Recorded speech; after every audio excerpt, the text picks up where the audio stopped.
Board, and welcome, formally and officially welcome to our third session. Welcome, Joyce. I don't think we've met before. Were you on one of the sessions earlier? Yes, I was. You were. One.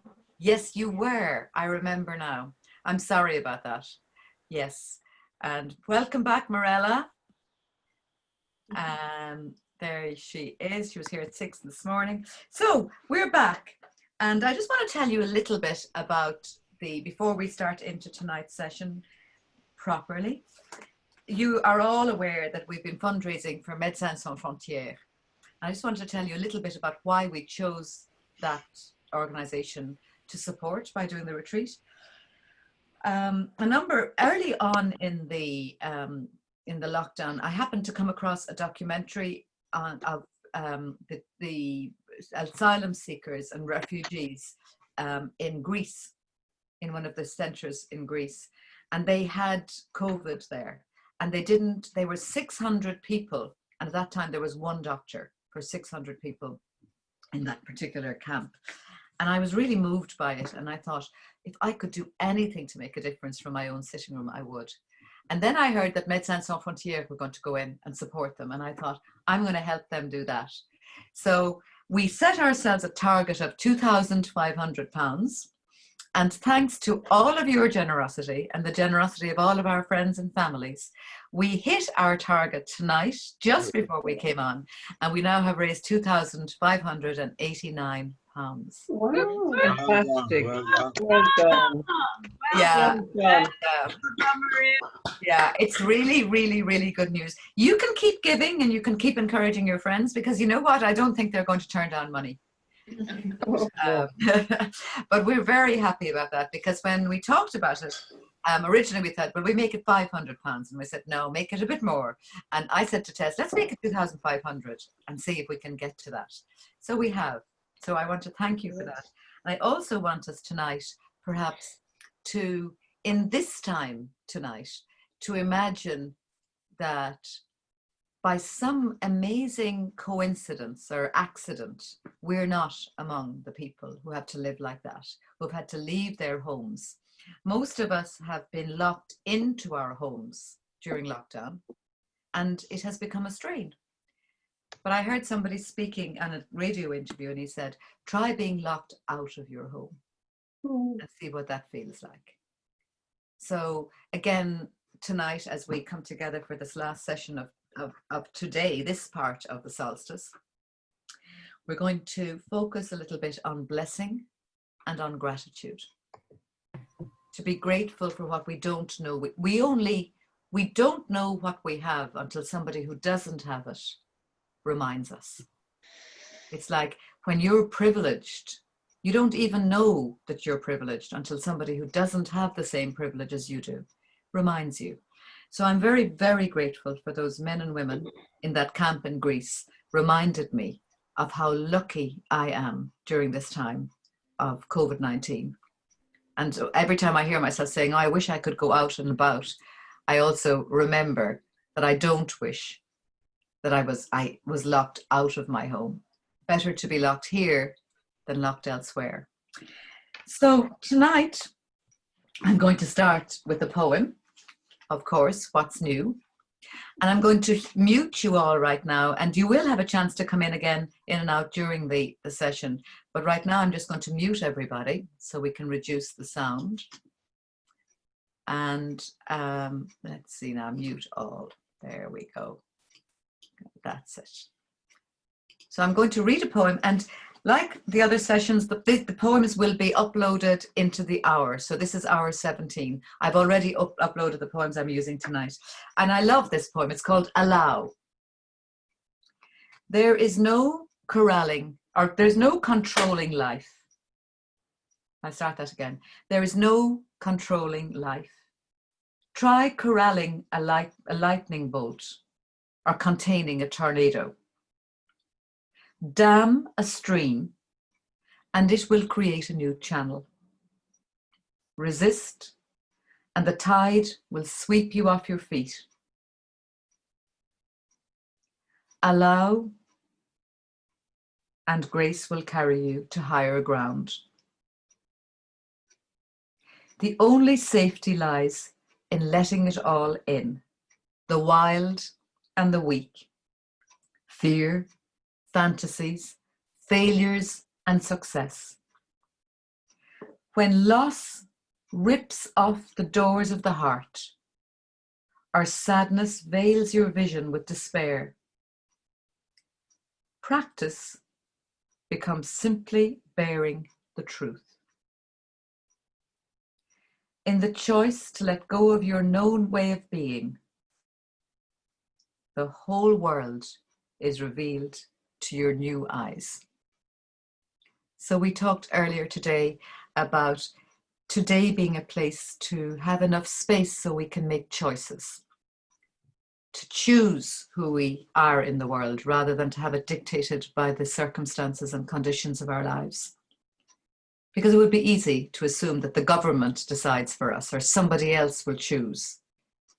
You know, we're waiting all the time to hear about the easing out of lockdown. But you know, we're not limited by our circumstances and our conditions. We have a choice. And I love that. In the choice to let go of your known way of being, the whole world is revealed to your new eyes. So this evening, we're going to have two practices. One is the bedtime practice, that is a wonderful practice before we're going to sleep, but we're going to leave that to the end. And the other is a practice of silence, which some of you will know, particularly those of you who grew up in a Christian tradition, even if today that is not your choice of tradition or spirituality.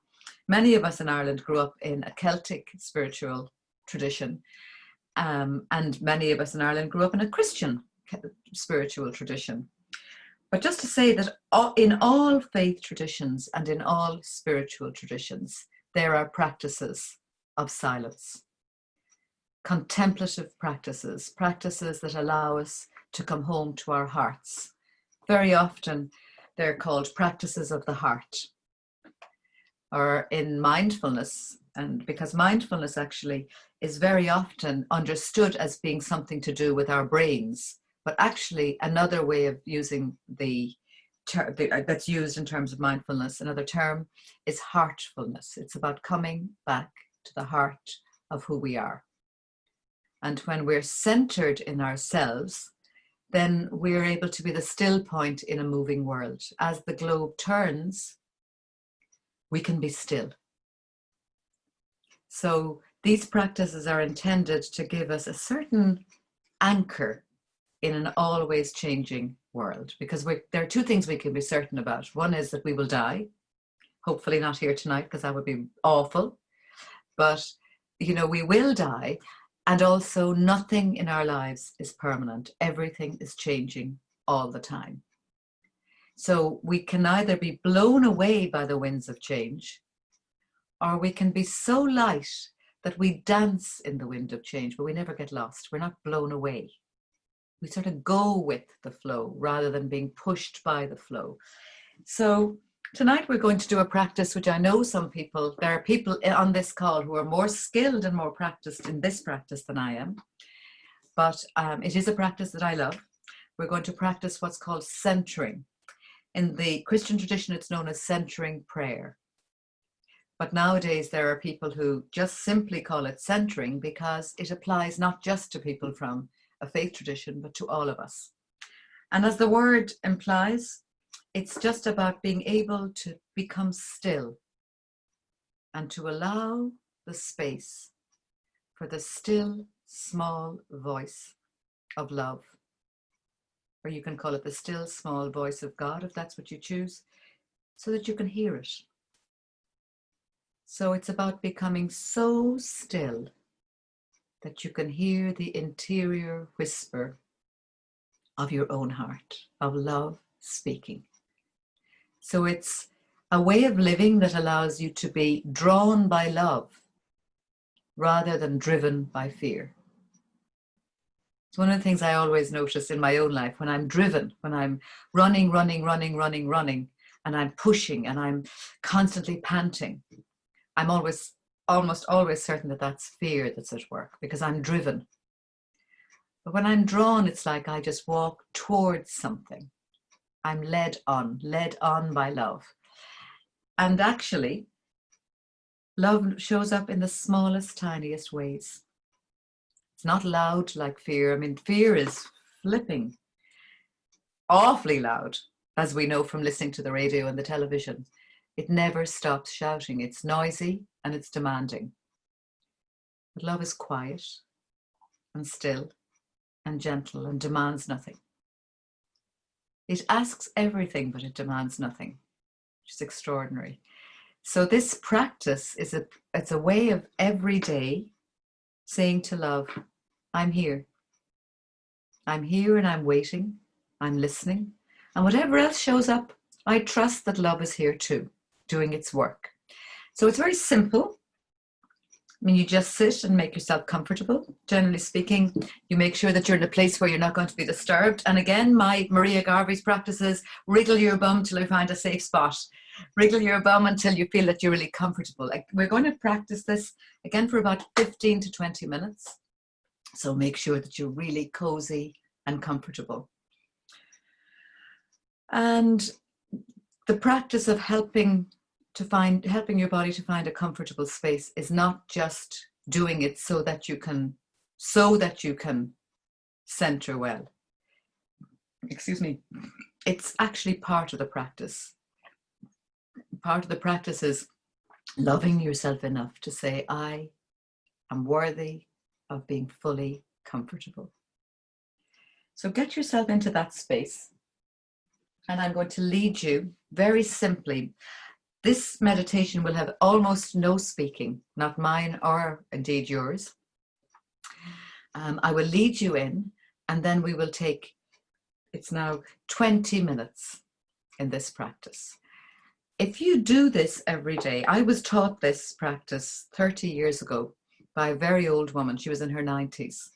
And she took a few of us from Ireland. I was living in France at the time. And she believed that those of us from Ireland were living in a war-torn country. We didn't disavow her of that because she used to invite us for dinner. She thought we were poor and almost like refugees from the war. So she took us under her wing, fed us copious amounts of delicious food, and then taught us this practice. And she believed firmly that if we learned this practice and taught other people in Ireland, it would eventually bring peace to Northern Ireland. So I keep passing it on in the hopes that she's long dead, but who knows, maybe she's right. So I'm going to ring the bell. You listen to it again until you can no longer hear the sound. And then I'll just tell you, I will just get started.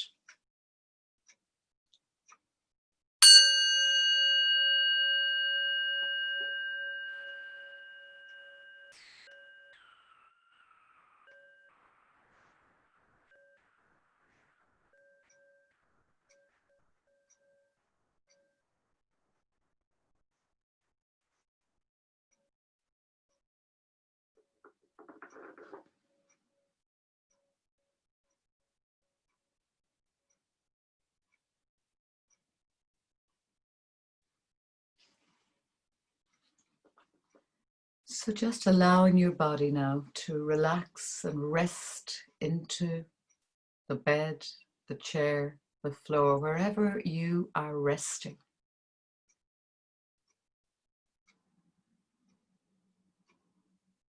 And resting is a wonderful practice in itself. We rest for health and we sleep for comfort. So resting during the day, just stopping whatever you're doing and becoming comfortable and allowing yourself to rest is in itself a deep, contemplative way of being. To reclaim Sabbath moments, resting moments in our lives. So just allow yourself at the end of this day, the end of the light of the day, to rest deeply. And I know, Claire, for you, it's the middle of the day. So just, and Louise as well, just in the middle of your day, just rest here. And as you do, Allow a word, a love word, or a word from the divine, a sacred word, to rise up in you. Try not to choose it, but just see if there's a word from deep within you. It may be the word that you chose this morning, those of you who are here this morning. Maybe a new word. A word that's going to allow you to come home regularly to the center of love, in the center of your being. A love word at the very center of your being.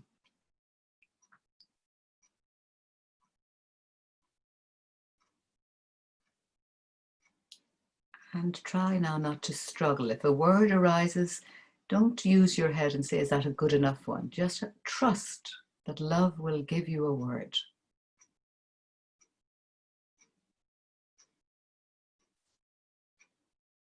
And when you have that word, that will be your word, your love word, to center you this evening.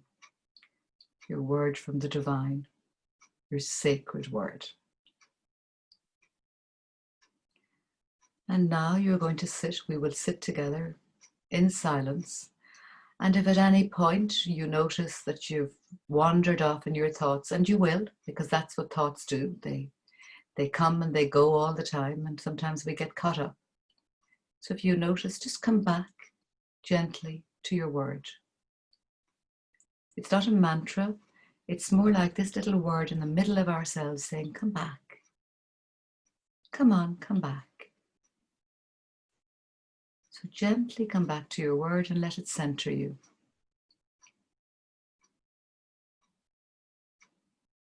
Basil Pennington, who was a big advocate of this kind of prayer, this way of being, once said, if you're distracted 100 times in the time that you're praying like this, that's 100 times that you've come back to love, to God.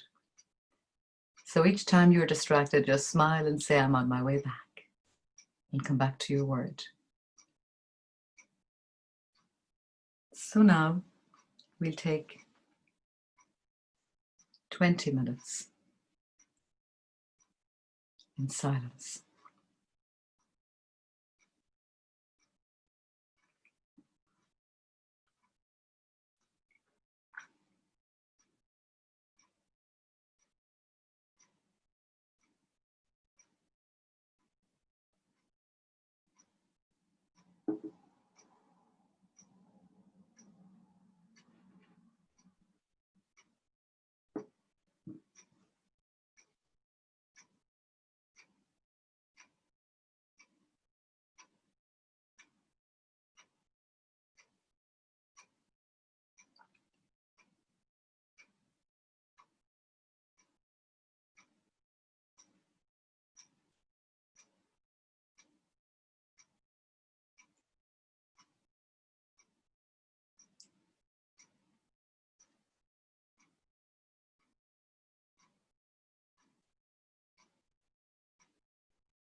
So welcome back, everybody.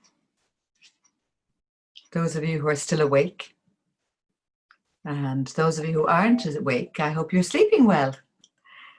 And welcome in. I think some people have come during the time we've been meditating. Alison and Mark, I intended to welcome you at the beginning as well. Thank you for coming along. Mark is another L'Arche friend of mine, and a great man to be up at 10 o'clock at night, Mark. So you can now, if you like, unmute yourself, because the next practice we're going to do, oh, I know, I wanted to read another poem for you. Sorry, I nearly forgot that. In centering prayer, right, sometimes what can come up is we see the voices inside in ourselves, the voices that get in the way of us knowing that we are loved, the voices that get in the way of us recognizing love in ourselves and in others. So there's a poem, another poem by Dana Folds called Without Judgment. Release the harsh and pointed inner voice. It's just a throwback to the past and holds no truth about this moment. Let go of self-judgment, the old learned ways of beating yourself up for each imagined inadequacy. Allow the dialogue within the mind to grow friendlier and quiet. Shift out of inner criticism, and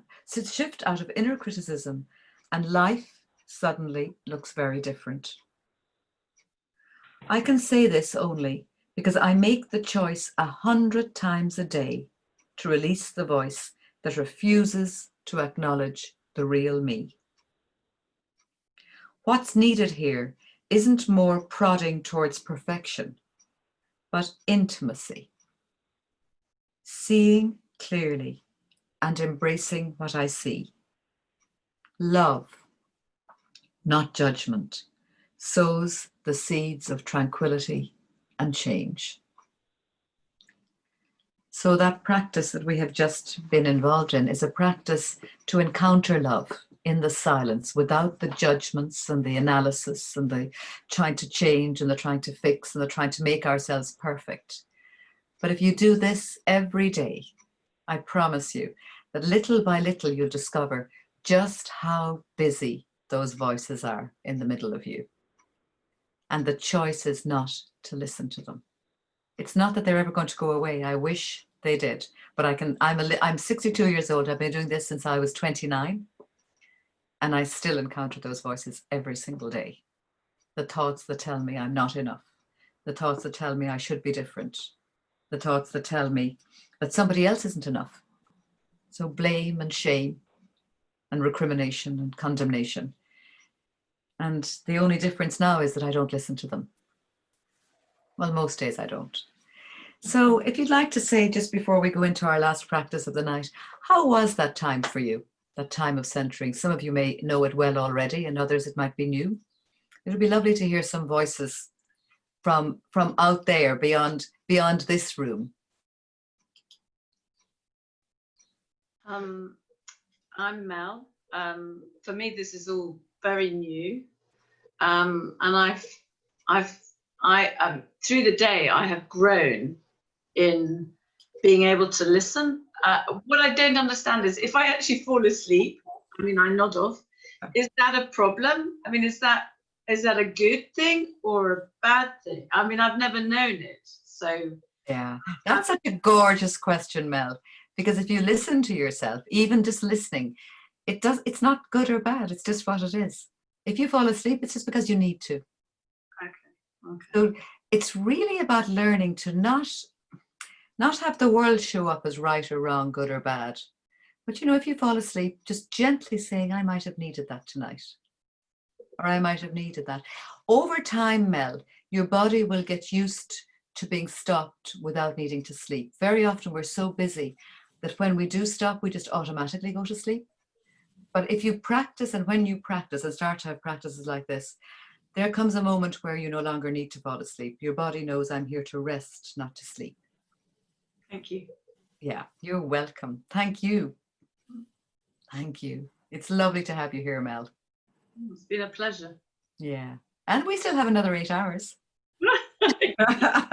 in our beds. I please do some of that. I all of that, hopefully, or most of that. Yeah. Yeah. Anyway, thanks, Mel. Anyone else like to say how this time of centering has been for you?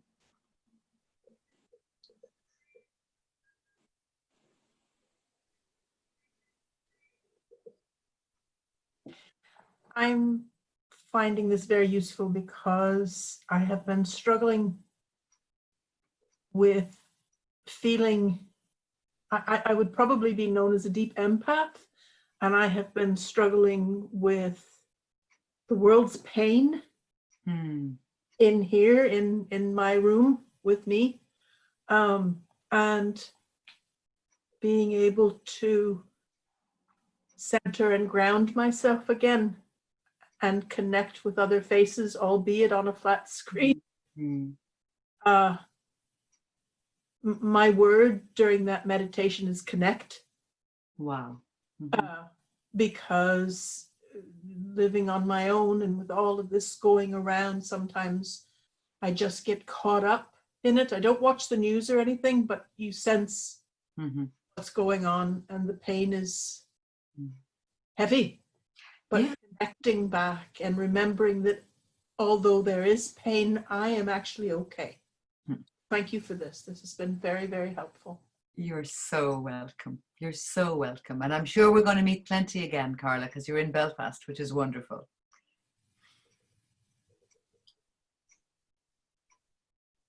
One more person. I know the practice well, and I found it very challenging.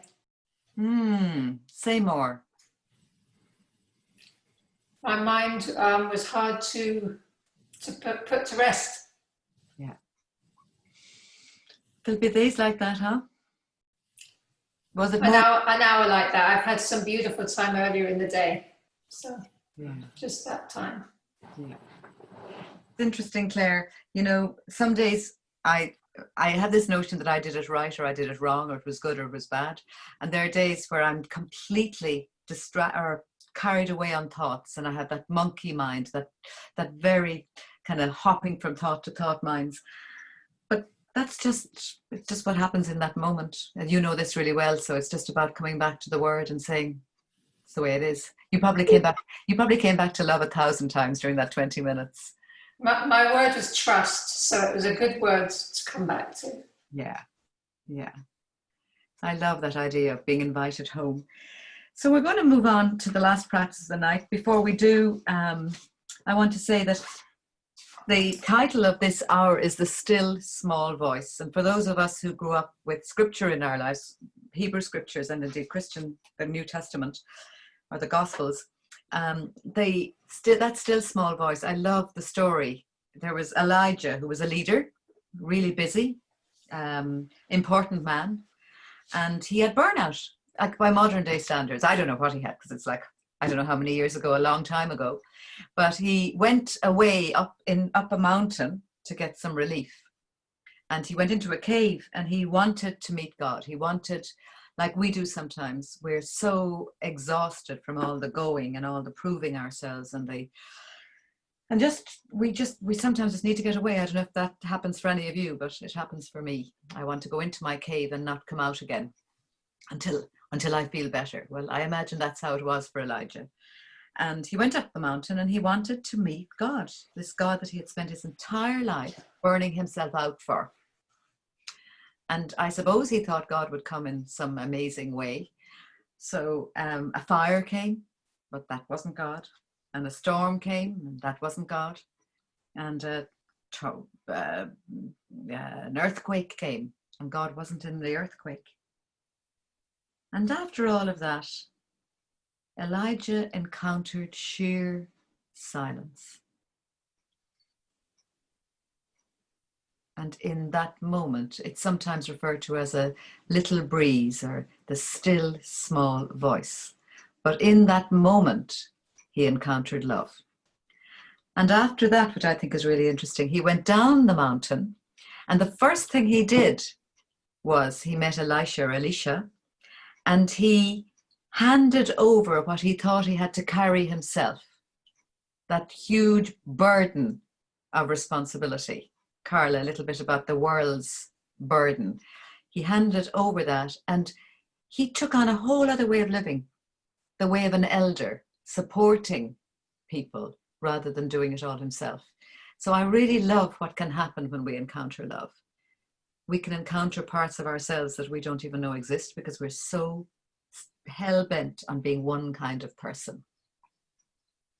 So don't be surprised if in these days, if you find yourself encountering something that might lead you to places you didn't expect. So we're going to finish tonight with another poem by Lynn Ungar, or Unger. It's The Way It Is. One morning, and that might be tomorrow, you might wake up to realize that the knot in your stomach had loosened itself and slipped away. And that the pit of unfilled longing in your heart had gradually, and without you really noticing, been filled in, patched like a pothole, not quite the same as it was, but good enough. And in that moment, it might occur to you that your life, though not the way you planned it, and maybe not even entirely the way you wanted it, is nonetheless persistently, abundantly, miraculously, exactly what it is. So a wonderful, wonderful, wonderful practice to be contented with the way it is the practice, the age-old practice of giving thanks. Jesus, in his life, apparently, from what we read in scripture, he took very little bread, 5 loaves, it said, and he gave thanks. And in giving thanks, something extraordinary happened. He broke it and there was enough, and more than enough for everyone. The 5,000 apparently. I mean, that's a story, and yet the miracle is in the giving thanks. When we believe that we're not enough, we don't do enough, we don't have enough, we are not enough, our lives are miserable. There's not enough for anybody, not even ourselves. But when we look at our lives at the end of the day and see all of the gifts that we have been given and all of the gifts that we have in turn given, then there's not a question of being enough. Enough disappears. Then there just is the way it is. So it's a gratitude practice. It's a very simple practice. I grew up with my mother saying, be grateful, give thanks. So I'm going to ask you to unmute yourselves. I could unmute you all, but in your own turn. And perhaps tonight we'll just do it. Normally what I do is before I go to sleep, I remember 3 things that I'm grateful for. And there are days where I can remember 1,000 things. And then there are days where I can't remember even one. So I'm going to tell you a very, very brief story before we finish. I lived with a man in Larsh in Cork, the Larsh House, Adults with Learning Disabilities, who had lived all his adult life until he was 33 in a psychiatric hospital. Well, not all, but he had been moved into a children's home at 5. He went from there to a teenage home for disturbed boys, and he ended up finally in a lockup unit in a psychiatric hospital. And I met Joe there, and then I welcomed him to come and live with us in our house in Cork. And Joe decided that he should be in charge of our Thursday night prayers. So one night we had a prayer room in the house, and we went up to pray together. And he said, now everybody tonight has to say thank you for something. So I had had a really hard day, and I didn't think I'd anything to be grateful to God for, or to anybody else for that matter. So when it came to me, I said, I'll pass. And Joe said, he had a wonderful voice, and he'd say, no, you can't pass. And God won't like you if you pass. So I said, now, Joe, you can't force me to pray. I said, I don't have anything to say. I am not grateful for anything tonight. And he said, he got down on his knees. He was very dramatic. Jesus, forgive her, for she know not what she do. She can sing, can't she? And she can't sing good, but she can sing. thank you. And I realized it became my prayer afterwards. I can sing, can't I? I can't sing good, but thank you anyway. So you don't have to thank God for amazing, or to be grateful to God or the universe or love or whoever it is that you is for you the source. Just little things. So we might just end up our session tonight with those of you who would like to speak out one thing that you are grateful for before you go to sleep tonight, before I lay me down to sleep. I thank you for this day. So I'm going to leave it open to you. We've got about 5 minutes and then we'll finish. Thank you for my family, my brother and my children, and that's what I'm grateful for.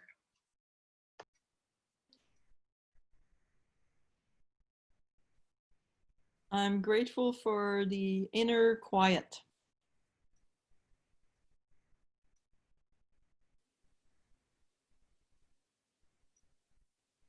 I'm thankful for all of my friends.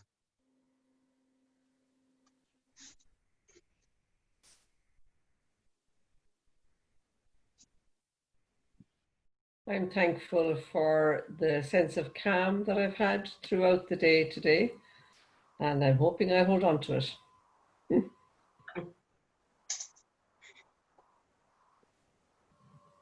I think I'm thankful for my life.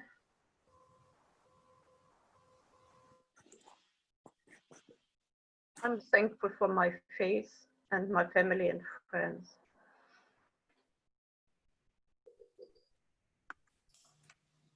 I'm thankful for the return of my husband after being away for 3 months in isolation. So are we, Ali.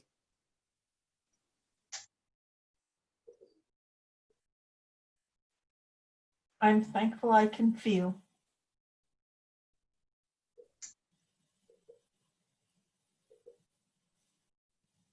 I'm thankful for the gift of friendship.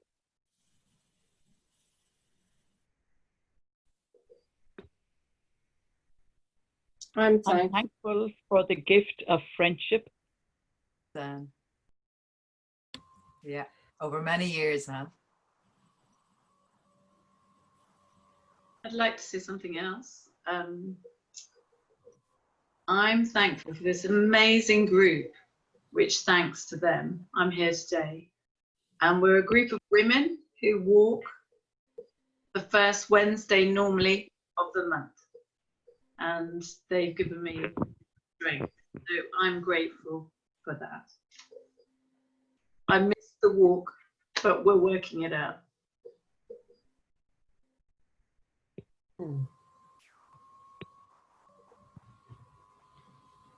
I'm thankful for where I am at this time in my life.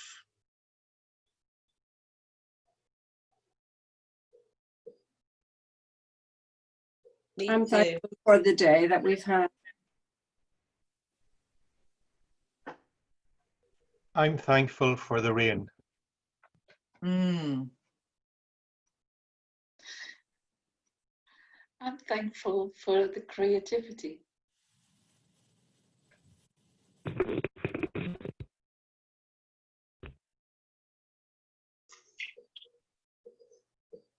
I'm thankful for the wind and the sounds of nature.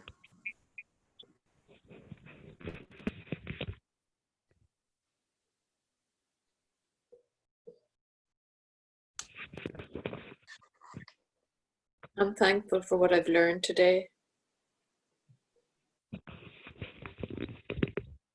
I'm thankful for Maria responding to a call to do this retreat and to invite people to help her and call out their gifts to make it happen.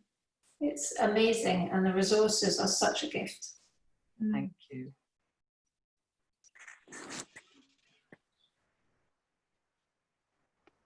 I'm thankful for a hug.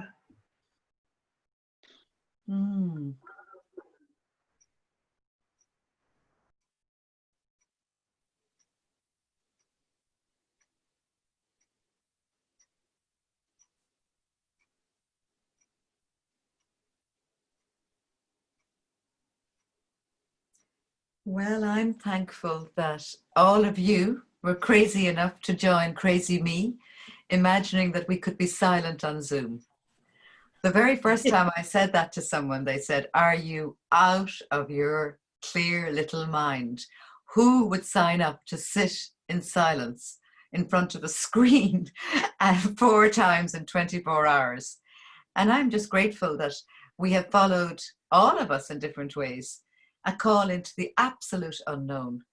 And I am grateful for the profound silence I felt tonight in your presence, and all through the day.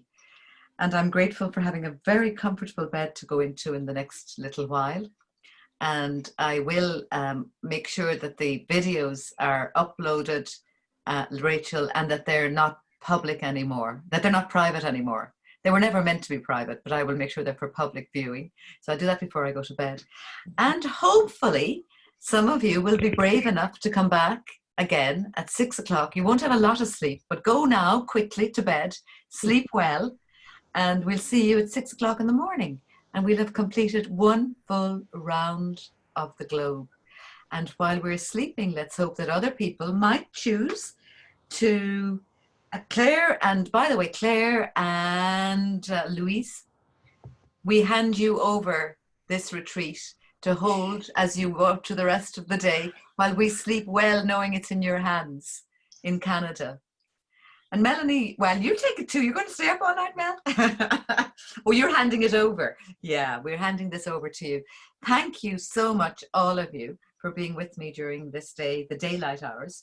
Thank you for being with me during my sleeping hours, and I'll meet you at 6 in the morning, hopefully. Good night. Thank you. Thank you. Maria. You're welcome. Thank you. Sleep Good well. night. Bye-bye. Good night. Bye. Night. Good Good night, night. Naomi. Night, everyone. Good night. Bye. Night, John Boy.